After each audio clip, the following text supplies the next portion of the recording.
Yo, what is going on? Welcome to Rue's Reviews, where we keep it for real, for real. I am Rue, aka the Culture Black Kid, here with my guest again. What is your name? What do you do?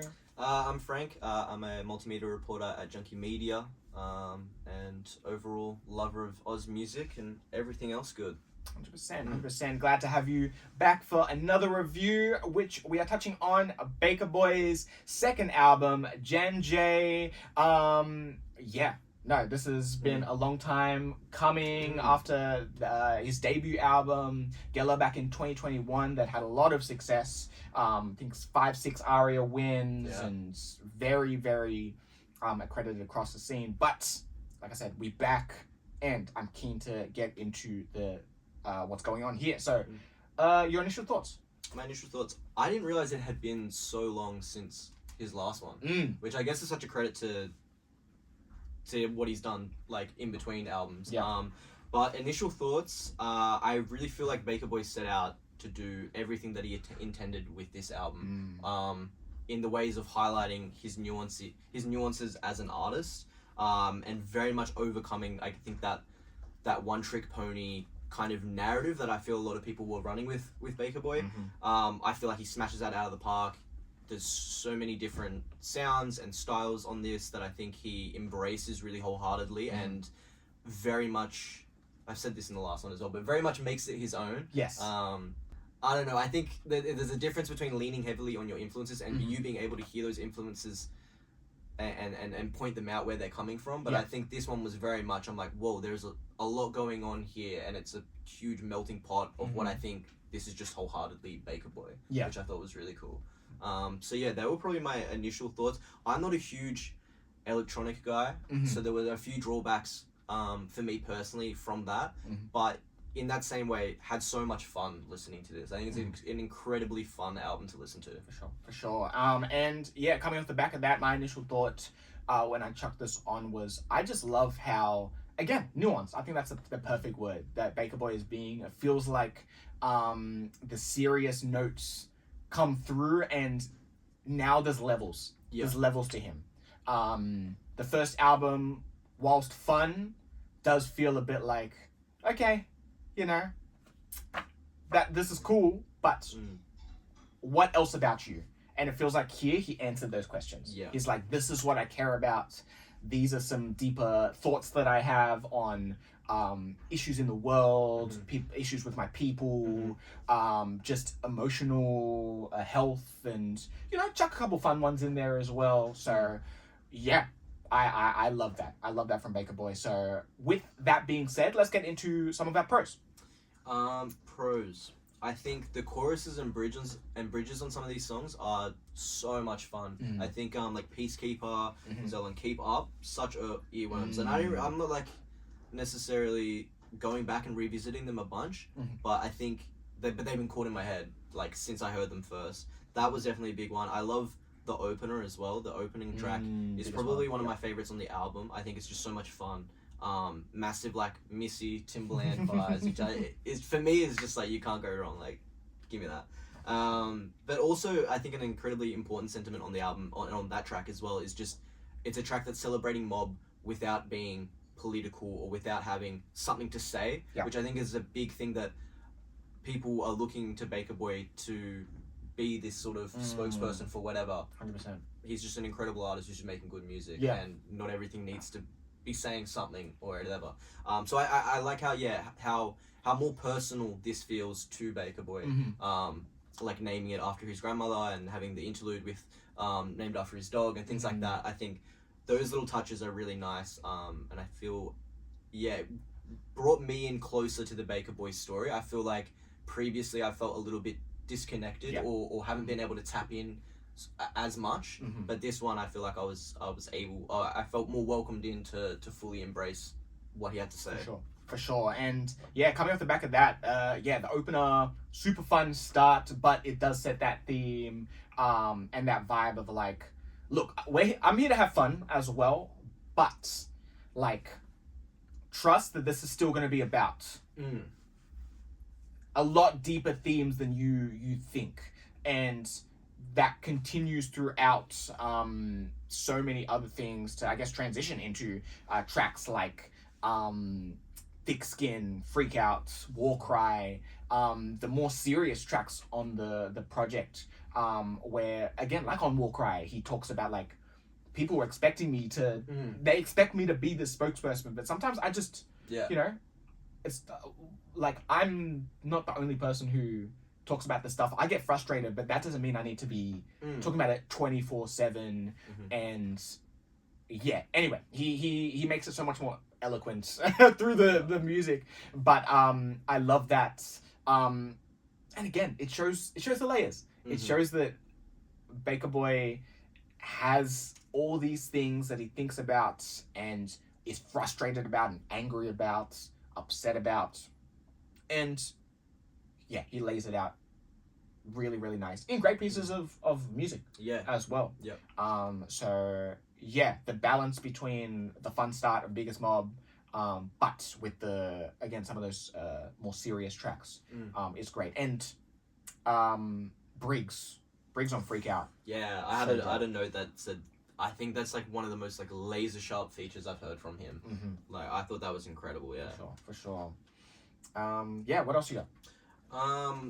The features really surprised me on this album. Like, never in a million years would I put Party Alone and Baker Boy together on a track. That, like, to me, that makes no sense, but it is one of like the most enjoyable tracks on the album for me. I think it's cool seeing Party kind of get put into it's like a slightly happier sound that he's used to, but then also a slightly sadder sound that Baker's used to. They kind of meet in the middle. Happy middle. Yeah, it's a happy middle. And that's a really fun track. Same with War Cry, like with Djandjay. Yeah, sorry. Yeah, like another feature that I'm like, where did this come from? Like, I'm used to seeing her on Saba like features and stuff, you know what I mean? Like, so I was pleasantly surprised by that, and I think they melded into this world really easily, really well. Not to mention Briggs, Haiku Hands, Thelma Plum, Jada Weasel. That whole choir on Big Skin, That's one of my pros for sure. That's one of my highlights. For sure. And coming off the back of that was also a song that grew on me personally. I think the first time I heard it, I'm like, oh, okay, yeah, cool. But then the more I listened to it, the more I was deep in the themes, the more, again, I had a conversation with him in my Rouge Room interview with him, and I was like, oh no, I get why this song is so important for Baker Boy specifically. I guess sonically, it's nothing too crazy in the world of hip hop. But in the world of Baker Boy, I'm like, this is needed, and I love that. I would have loved, as dope as Party Alone was on it, if we're gonna get an Aussie feature, kind of going off the back of what you were saying with on the Marley Jose review yesterday. That I would have loved to hear like Leroy, because Leroy fits that vibe perfectly. 100%. So having Leroy on that would have been great. That would have been crazy. But finally on hooks, one more hook that I want to point out is Red on Lightning, which is so catchy to me, and that one's been an earworm for the past few days. Red is, I think he's got some of the best hooks in the scene right now as well. Like, he's that, and so many hooks on Raunch, their own project. Red is killing it. But so I think that's I also love the Baker Boy rapping in 3 different languages on that track as well. I can't think of another artist or song that has 3 different languages in it from the same person. I think that's fucking sick. That's incredible. 100%. But I think my final pro is not even to do with the music. I just love the music videos story. I'm not sure if you've seen any of the music videos. I haven't actually. But like, if you go through, it's like a whole story. Yeah. Like, it's all like 15-minute I love that. That's like sick. Sequenced type thing. Even though it's on separate music videos, but like the story picks up where the last one left off. Oh, sick. And I'm like, that's fire. So I wish I noticed that earlier, but yeah, I was like, true. That's cool. mad. But do you have any other pros? The soundscape is one of my biggest pros actually. I think the production on this album sounds really incredible, and it was probably one of the things that kept me kind of kept my attention the most. I think that such a beautiful like blend of different sounds. Just felt so vast, but also so so Baker Boy. So yeah, that was just another one of my pros, is that I thought it sounded really cool. 100%. Okay, well, alongside pros can also come some cons. So I'll kick it off with my first con, which is actually I'll just say my cons. I got 2 cons. First one is, I think the flow on the second verse of Biggest Mob is a little messy. The pocket kind of goes in and out in that place, but I think he makes up for it throughout the rest of the project. There was some flows in his first album where I'm like, ooh, it's a little messy, a bit more, and he becomes more consistent on this project. But yeah, so that one, and then 2, I'm keen to hear how Baker Boy is gonna sound as he continues to move away from a bit more poppy sounds. I still think there's a couple moments here and there on this album that's like, okay, it's not like the first album, but there's a couple hooks, there's a couple moments that's still palatable in a poppy-ish sense. For sure. And I'm just keen to hear how Baker Boy going into more alternative, more that punky sound that he was going for. Yeah, because I feel like that suits his aesthetics so nice. Yeah, I probably share that con as well. Actually, I think that's a good point. Because I think some of the best moments of Baker Boy on this album are when he's being the least pop. For sure. But yeah, seeing him do some of that darker kind of electronic stuff would be really cool. Like, I would love to see him kind of throw himself even deeper down there. All the punk stuff. I'd also love, and this is kind of one of my cons as well, I would love a few more, I guess, just like stripped back or just classic kind of rap tracks, and just hear him spit for a bit. I think it would be cool. I think this album's broken up a lot with a lot of the hooks and a lot of the choruses and a lot of the big kind of instrumental sort of like finishes and stuff like that. But yeah, I would have loved maybe like an extra track here or there of him just spitting. For sure. I agree, and yeah, definitely keen for that to come through in future projects. But yeah, do you have any other cons, or was that pretty much? I think that's pretty much it. I think, again, kind of similar to what you said with Mally, that there were a few tracks that kind of goes more to your listening habits than it does to the creative work. I'm sort of the same with that. Yeah, that kind of electronic hip hop sort of style is not something that I initially gravitate towards. But in saying that, again, I just think this is such a fun album. And definitely worth giving a listen. I think, I was pleasantly surprised. There was definitely a few tracks. I think Mad Dog is probably one of the weaker tracks for me.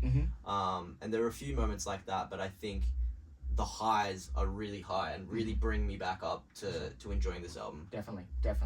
Well, with all that's taken, with all that being said, let's get into our overall rating. So are we here for this? Depends on the day if you're feeling iffy about it. Frank, how you feeling?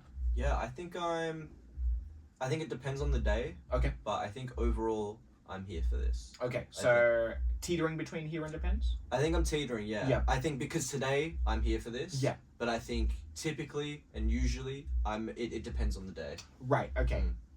Yeah, I think it teetering. Like, I think I need to be in the right mood for it. I need to be in the right vibe for it to want to party. This feels like a big party album or a big celebration album, I guess I should say more importantly. Yeah. But in terms of Baker Boy and what he's doing, I'm wholeheartedly here for this. I think it's an incredible redefining moment for Baker Boy, and I think it'll pay off dividends later in his career. I think this album will be really important to what comes next. For sure. And for me, I think it is, you know what? I'm gonna say it's a here depends as well. Leaning a smidge more towards the depends side.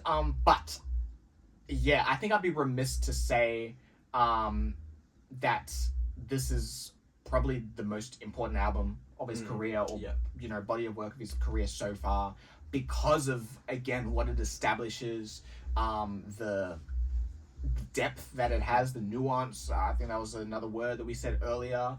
And yeah, it's got fun moments, but the serious moments are very much needed. And again, I'm just keen to hear how Baker Boy grows even more from here and continues to find the specifics within his voice. For sure. I think that's one thing about like Baker Boy, at least my experience with him, is constantly surprising me, and I'm constantly impressed with what he's doing, the moves that he's making, and I think this is just another kind of feather in that cap of him, growing and developing as an artist. 100%. But do you agree? Are you here for this? Depends on the day you're feeling iffy about it. Let us know. I am again, Culture Black Kid, and I'm here with Frank. Tremain. Yes. Thank you for having me, multimedia reporter at Djandjay.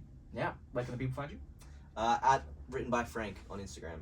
Amazing. Well, I'm sure you'll catch Frank around here, around these corners. I'll be back. 100%. Yeah. 100%. And hope to see you back after this review of Baker Boy's Djandjay. And yeah, this Rouge Reviews, where we keep it for real. I am Ru, the Culture Black Kid, Frank, and we'll catch you next time. Peace. Peace.